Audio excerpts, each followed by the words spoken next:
Hello, my name is Darv and I will be talking about the basics of MATLAB. So MATLAB is a unique language that is unlike conventional languages like Java and Python. Without using any functions that can get hairy and complicated, like for loops and if statements, MATLAB helps you create unique tools, applications, and algorithms. I'm using MATLAB online right now, by the way, but you can also use MATLAB by downloading the application. Keep in mind that you have to pay to use MATLAB, online or downloaded.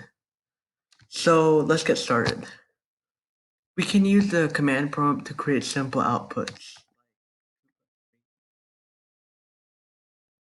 or even 1 plus 2. One feature of MATLAB that is interesting is this workspace. Here we can set x to 2, like so, and y to 2 plus 4. When creating a new variable, it automatically shows up in the workspace. You can clear the workspace just by typing clear into the output window. MATLAB is a type of language that is very dependent on vectors, arrays, and matrices. These are all variables that are meant to store huge amounts of numerical data. To set x to a row vector that contains numbers 1, 2, and 3, just do x equals 1, 1, 2, 3.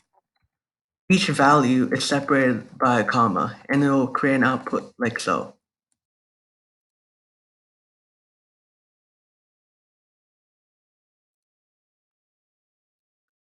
To make a column vector that has numbers 1, 2, and 3, you can do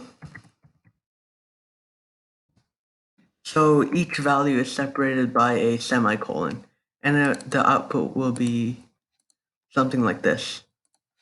You can also make a matrix by separating row vectors into different column vectors like so.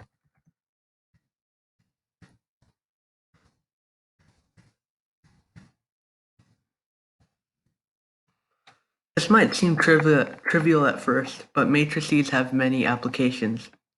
For example, in a grayscale image, each pixel represents a value, depending on their color.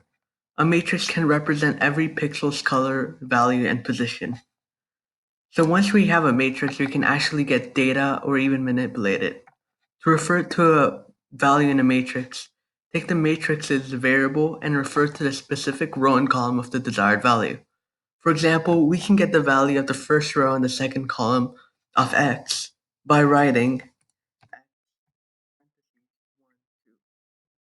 the first value represents the rows, the row value, and the second value represents columns.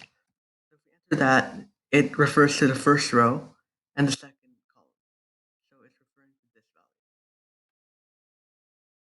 value. And we can also change the value by setting the value of this specified region by setting the reference point to something different, like 4. So we can do that comes out to an output that changes uh, the previous value with 4. So there are many other functions in MATLAB, and if you'd like to know more, you can refer to the MATLAB documentation. Thank you for watching.